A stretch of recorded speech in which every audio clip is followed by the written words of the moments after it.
I wish you could see my setup right now. I'm using a cat box to hold my camera up. I have cat food balancing my light, and we're actually on a built-in that holds more cat food. And of course, his name is Bandit. Cat Central over here. Did you know there's a difference between personal development and self-improvement? I always thought they were interchangeable terms, that they always meant the same thing. People just used whatever came out of their mouth first. Okay, bye. I got curious, so I actually Googled it, and there is a difference. I found a very short post. It's like a 1-minute read. You actually need an account, so you can't read the whole thing, but the part you can read breaks it down into really simple concepts. So I'll link that in the description if you're interested in looking it up. For the sake of this video, I'm gonna try and use the term self-improvement, but if I slip up and say personal development, just know that I mean self-improvement. Today I'm going to share what got me started on my self-improvement journey and which eventually led to personal development. But self-improvement is easy or easier to start when you actually have something specific you want to work on, when you know what you want to work on. I think the biggest, most common thing for a lot of people is going to be their weight or their physical health in general. The gym is where everything started for me. When I finally hit my rock bottom, my lowest point, I was overweight. I was constantly bloated. I felt horrible, and I was disgusted when I looked at myself in the mirror. Every day was a pity party. I knew it was taking a strain on my relationship, my marriage, and I was still at a point where I told myself I didn't know how to fix it. And then finally one day I just got fed up with myself. I was literally in the bathroom looking at myself in the mirror, and I was disgusted by what I saw. I didn't recognize myself, and I was appalled at the amount of weight I had gained. This was about 5 years ago, back in 2018, and Nico, my husband, was about to go on a deployment. About a week before he was about to deploy, we started going to the gym together. He convinced me to start going again with him. So at that point, like most people, my initial health goal was to just lose weight. So he deployed about a week later. Luckily, I had been working out while I was still in school, a little over a year prior to that. I had just graduated from college. The transition afterwards, I didn't cope well. So luckily, I knew for the most part, more or less what I was doing. He wanted to start going to the gym with me initially so that I could get comfortable at the new gym. I was working out on base because this was a military gym. There are a lot of veterans that worked out during the same time period I did, and I was so lucky. A man came up to me and asked me one day, this is like maybe within the first 2 weeks of Nico being deployed, he asked me, "What are you trying to do?" I thought I was doing some tricep press downs. At least that's what I thought I was doing. I just took advantage of that moment and I said, "What do you want me to do?" So he took me in the rest of that morning, and he just like took me through whatever the workout was that he was doing. And then the next day he happened to be there, and he introduced me to another regular that I saw all the time. The third day I saw the second guy, and I went up to him and I said, "Can I work out with you?" And after that, he took me in under his wing, and he essentially gave me personal training. So the short story would be that, but that's not the whole story. Right after Nico left, me and him had started hashing out some stuff, how things had been a little rocky before he left. And I knew it, and I knew he knew it. At the time when he was still home, I wasn't ready to quite face it, per se. There was something that he texted me when we began talking about it, and it's on the personal side, so I'm not going to share it. But it was what I needed to hear in order for like a switch to go off in my brain and be like, okay, like you really need to get your shit together. So I continued on for a few weeks at the gym with the goal of trying to lose weight, and I was seeing progress. It was very painstakingly slow, but I was seeing progress. And honestly, slow progress is the best progress when it comes to your physical health. Anything drastic and fast, it's ultimately not going to be sustainable. This was about a 6-month deployment, so probably around month 2-ish was when I had like this random wake-up call. I don't even know what triggered it. Up until that point, in my mind, I was going to the gym, trying to lose weight, trying to get healthier for him, my husband. And I was like, why? I should be doing this for me. I actually remember texting him and being like, I want to tell you something, but I don't want you to get mad or take it the wrong way. And I told him, I'm not going to work out for you anymore. I'm going to do it for myself. And I honestly thought he was going to be upset. And he was just like, you should be doing it for yourself. And I was just like, oh, okay, you agree. And looking back, it's kind of like, well, duh, you should have been working out for yourself. I feel a little silly, but if anything, it kind of shows like where my mind was, what kind of mindset I had. Something else that I started telling myself at that time, like around month 2, because initially I was trying to lose weight. My goal had been get skinny. I told myself, I don't want to be skinny. I want to be strong. I want to be lifting 45-pound plates. I want to be handling 45-pound dumbbells. I was looking at the big guys at the gym and I was like, I want to squat that. I want to bench that. I want to do whatever that at that weight. Now, reasonably, do I know I'm not going to be able to do that way, or it would take a lot of work for me to get there? Yes. But I wanted to aspire to that, not skinny. So I started telling myself strong, not skinny. And that's when I realized I was getting back up. I was learning to move forward. Because once you hit rock bottom, the good thing is that you can't fall anymore. You can only go up.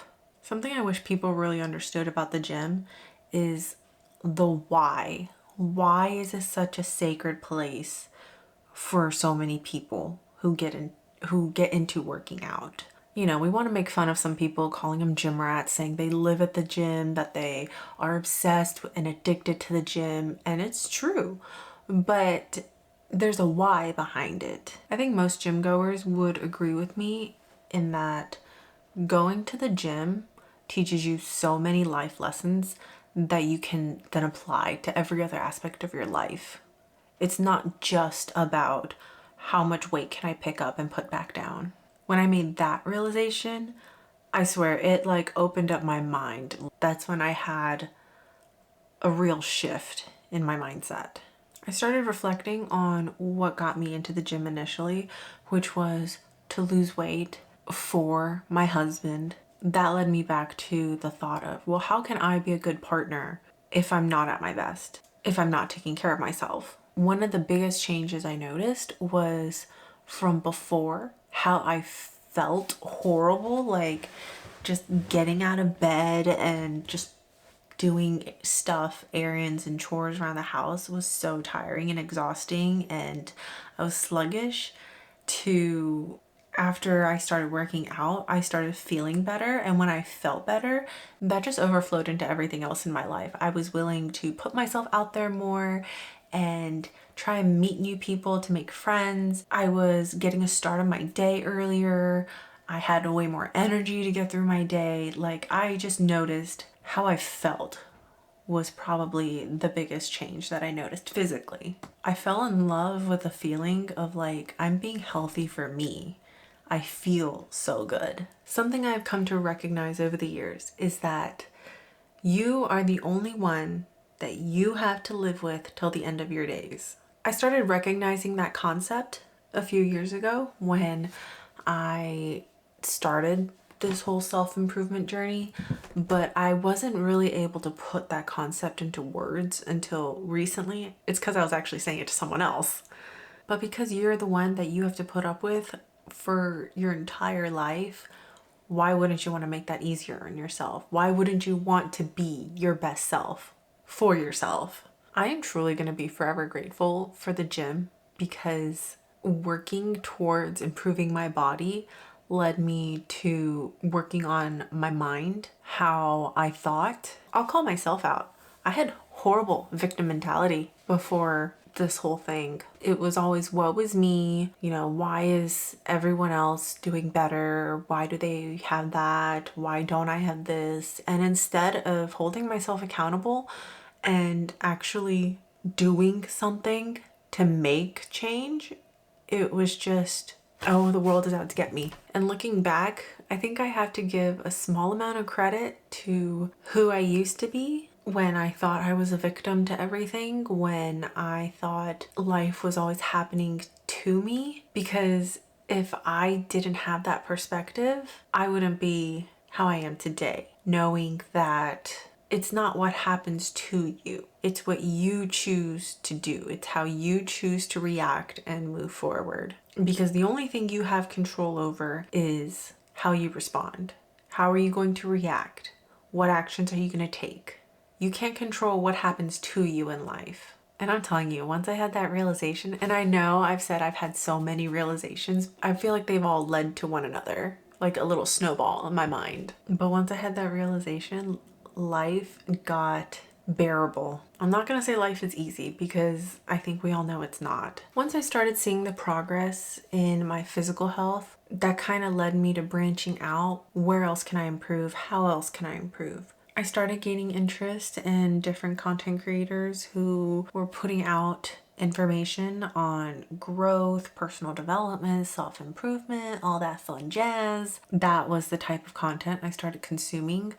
Something I heard was to clean up what kind of content you consume, because if you're consuming negativity, if you're consuming drama, if you're consuming just useless things, then what purpose does it actually serve? And so I started cleaning up what kind of stuff I saw. I blocked a few people's posts. There were a few people at the time who were always posting something negative about their lives. And I noticed that every time I saw their posts, it just made me feel so Like I could be in a good mood, having a good day, and I decided to get on Facebook. I know, I'm aging myself.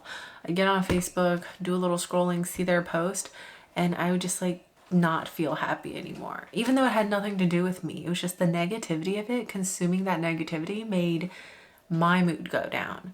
When I stopped seeing that person's stuff, I realized, wow, like what you consume really does affect you. Back in 2018, that was like the biggest, most effective piece of advice that I learned. When Nico got back from deployment, I mean, we had been talking the entire time, on and off while he was deployed, but I think he could tell the difference in me. I know he appreciates the change. I know he noticed the change.